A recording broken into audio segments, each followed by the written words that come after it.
Okay, Erik, thank you so much for accepting the interview, for joining us here at the IPM. It's really a pleasure to have you. Well, pleasure is all mine. Thanks. Erik Åkerlund, he's a lecturer and director of study at the Newman Institute, and he's going to talk to us about his research projects and his research agenda.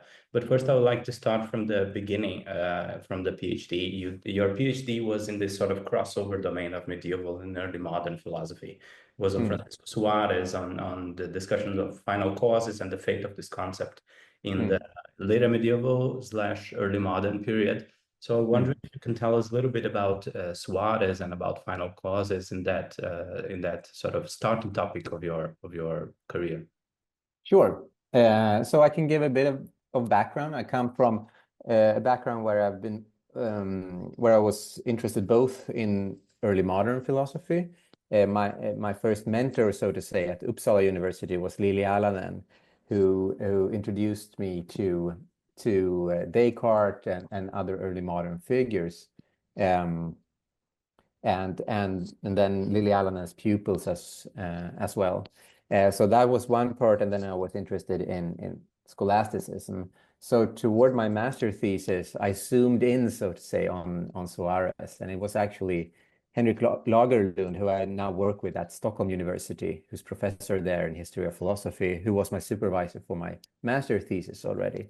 So he kind of brought me to Suarez, who was then at that time not very much studied in the Anglophone world. This is like 20 years ago.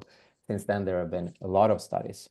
So for my PhD, I chose to work on this notion of finality, which is of course a very central and important concept in the, let's say, Aristotelian tradition, broadly conceived, and one topic that is often chosen as a really distinction between, on the one hand, scholastic philosophy or Aristotelian philosophy, and on the other hand, early modern philosophy. So my conclusion there is really that Suarez comes quite close to a notion of finality that we can also find in someone like Descartes. So in Descartes, famously, in Descartes' Meditations, he writes that, well, there are ends in nature, but since we can't know the mind of God, we can't treat them in the physics. So also in Suarez, there are ends in nature insofar as God concurs with the action of natural agents. So in that sense, it comes quite close, and I would analyze this as what I call the cognitivization of final causation, which of course goes way back, and I've treated that in later articles as well. But it's a very interesting, let's say, tension within an Aristotelian philosophical tradition, especially then in a monotheistic or a theistic setting, that you on the one hand have this Aristotelian, Aristotle's, let's say, notion of finality, which I take it incorporates a rejection of finality being the external intention of a rational agent, with a theistic conception where precisely finality has to do with some kind of external intention of a rational agent. So we see this really in Suarez then, ends being the somehow the intention of a rational agent. When it comes to nature, that's God. In our actions, it's of course ourselves. So that is, in a sense, both the narrow theme then of my dissertation, namely final causation in Suarez, and very briefly the broader context of that question and why that question is important, I would say. Yeah, and that already goes back to the 14th century philosophers and to also the developments that sort of in the Middle Ages of this notion. Yeah. Which is also a topic that you've been working on in Stockholm, even currently, but also previously in the mechanization project, which which was a project that went until 22, I think, or 23. Yeah. 20... From 2020 to 2022, so 3 years. Yes, you work on that with Erik Åkerlund and Sylvain Houtwood. I'm wondering if you can tell us about the scope of the project generally, and if you want to also connect it with finality. But I was wondering if the general picture of the project, if you could give us that general picture of it. Sure. So the project was called Mechanization of Philosophy, 1300 to 1700.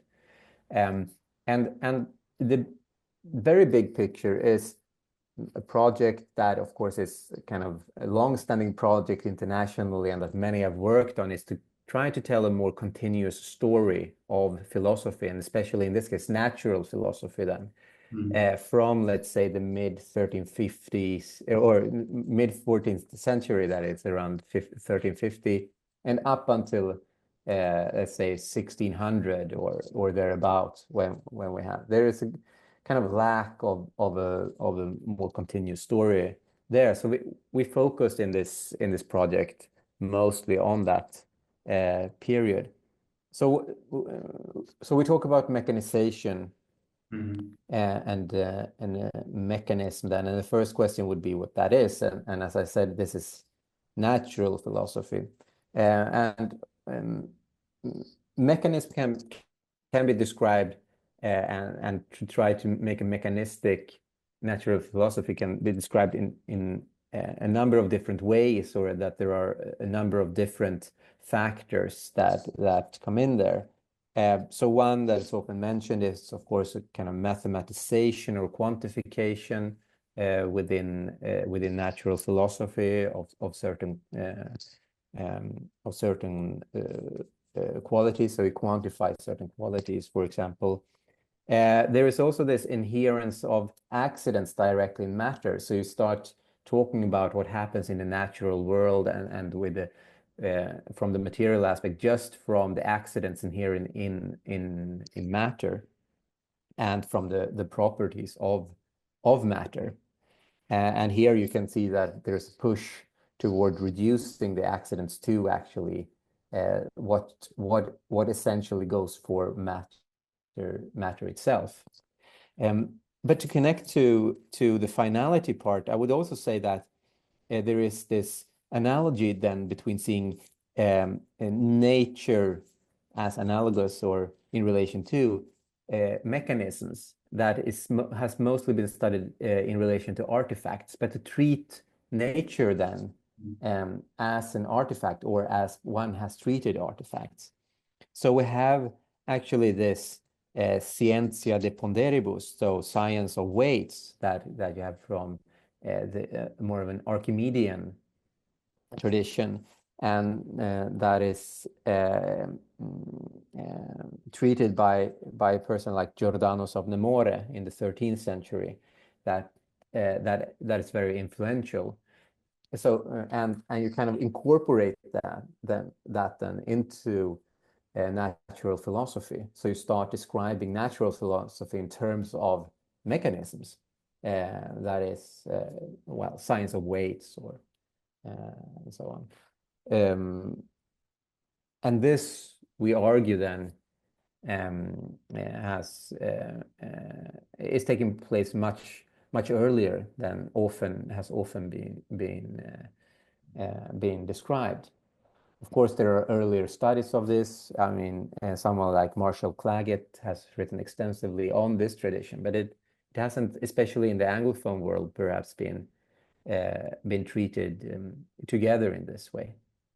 And there I can recommend an article by Henrik Lagerlund and Sylvain Houtwood that more in more perhaps broader way describes this, and that represent what we're trying to do in this, or tried to do in this project.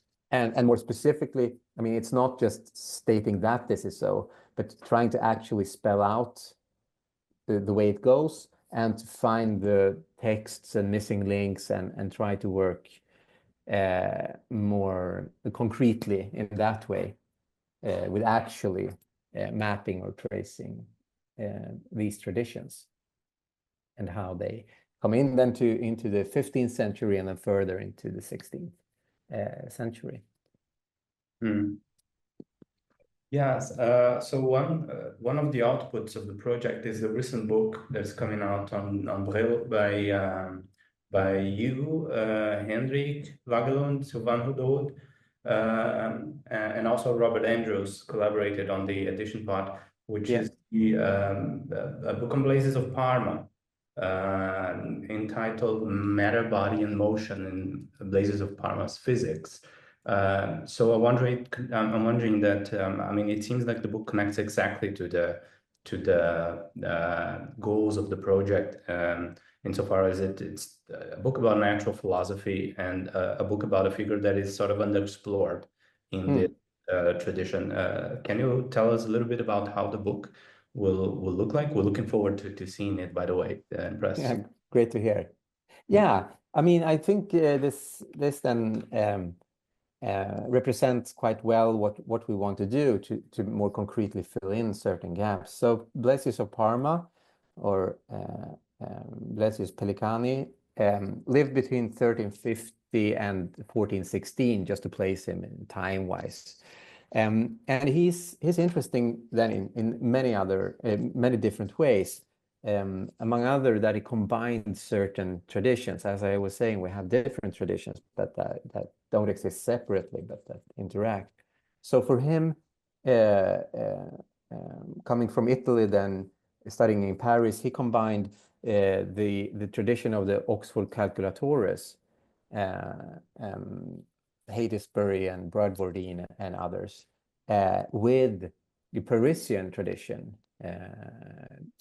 Buridan, Albert of Saxony, so on, and brought these together really, and then brought these in its turn back to Italy. So he's interesting. He represents an interesting intersection of different traditions in that sense, and you can really see these in then his questions on the 8 books of the physics. There are different versions. The one that Robert has edited and worked on as his main is which are 8 of these questions, and we just have them in Latin. But we have a very extensive part at the beginning where we have introductory articles that relate to the different questions treated. So we don't have a translation of these questions, but we have then like translations of central parts in these individual articles together then with a description of it and a treatment of these parts of the physics. And I think that that is quite a helpful way, or I find it myself. Other books done in that way. And one can just also mention that it's especially in the Anglophone world that this is very, very understudied, and we don't really have the material. But in both in French, you have also editing work earlier and written about this in French to also collaborate on this volume, both with the texts edited and with one of the introductory articles. He's really an expert in these on Blasius of Parma then. I can perhaps also mention something that's quite funny with these articles, and that someone can perhaps work further on and see if they can get more sense of it. So incorporated into these questions on the physics, I mean, you have more or less standard questions in one sense. You know where to look for where it treats different topics, although he then combines different authorities, different traditions within this. But the questions are basically built up as you would expect. So he has a certain position on the question. I myself have worked quite a lot on rarefaction and and condensation. So you have start out with objections to his view or what he wants to treat in this example, that there would be such a thing as rarefaction and condensation. But then he puts in, before he goes on to answer and state his own, kind of incorporates some question, some issue that seems totally irrelevant. So in this case, for example, he puts in a treatment of why pregnant people get different cravings, for example, after cherries. And then he relates to the kind of medical tradition. and, and so and then he goes on to state his view on rarefaction and condensation, and then in the end answer the preliminary objections. So exactly how this strange treatment, the treatment doesn't seem to fits with the earlier is not really clear. There's a hypothesis that it's within his teaching that it kind of treats questions simultaneously within then the teaching setting, and then mentions the one and then the other. But if someone has a good answer to that, we would be most most interested in that. So interesting, and many open questions. Yes, yes, yeah. So of course, the project had this emphasis on the continuations, underexplored continuations in the telling a more continuous history of philosophy. And one challenge there is the sheer volume of material that is just unknown or not studied so much, or maybe not studied so much in some or other academic tradition. You have written also on non-canonic figures, let's say like that, or non-standard figures in the history of philosophy. Of course, the period involves essentially those figures because it's so hard even to categorize sort of the intellectual environment where they belong to. One example is Javelus, for example. You've written on his own philosophy, I think, in connection with finality as well. Yeah. So considering these disciplinary crossovers that are even required in that case of study, I think it would be interesting to sort of close off by asking, by taking the opportunity to ask, what do you think are sort of the directions that such crossovers can take? How do you sense the field sort of moving toward these borderlines in the periods, and what sort of orientations you think in the future that research on these intersections can fruitfully take? That's a very good question. I mean, it's hard to predict how it will go, but perhaps this is more from what I see as interesting. And then, of course, I hope that people will be interested in that also and work on that. But perhaps I can take two very concrete examples.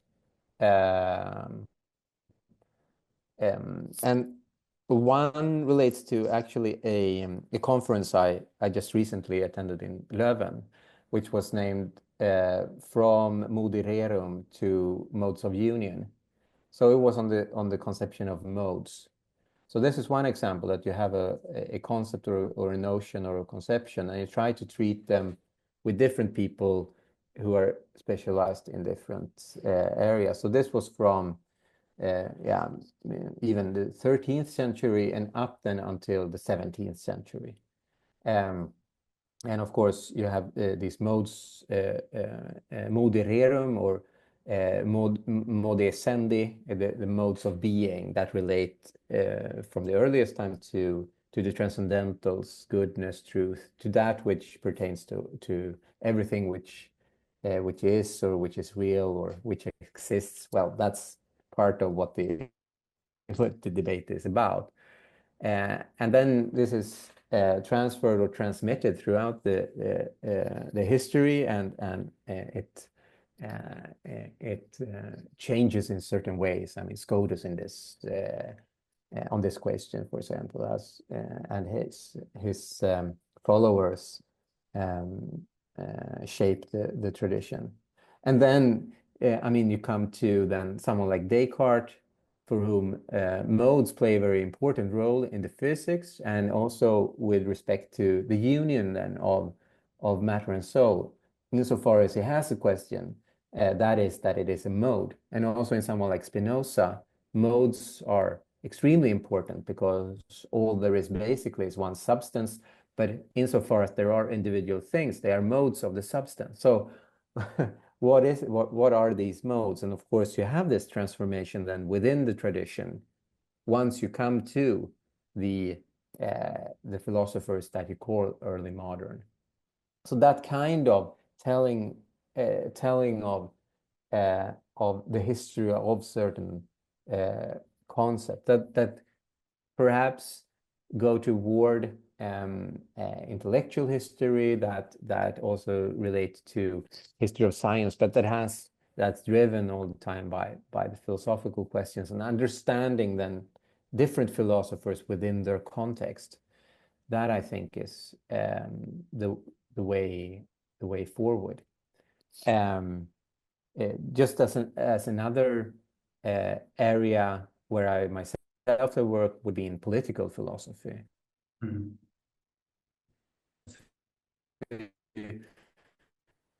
You have Senkrecht von oben just coming down there in the mid 17th century with someone like Hobbes and then also Locke. But of course, there is that's not really how it goes. I've worked most extensively with Francisco Suarez on his views on the basis for political authority. And there you also have aspects of agreement among people that they constitute together by their shared willing a political body and so on. So in the new project that we also have that's based in at Stockholm University on nature and norms from natural law to laws of nature.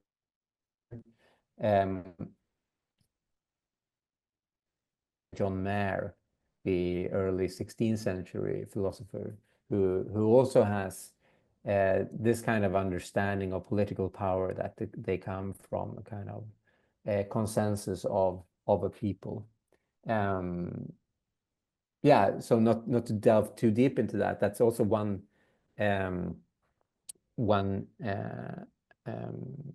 area where there is a similar, more continuous story to tell, and that's not to take away anything from philosophers like Descartes or Hobbes. It's just to understand them better. I mean, and the proof of the pudding is in the eating, right? So if we can try to explicate this background, and that makes us understand them better and can perhaps see better what main points they're actually trying to do, then that's achieving something. That's what we're working with, right? We're trying to understand the philosophers in order to engage with their thinking and their philosophical questions.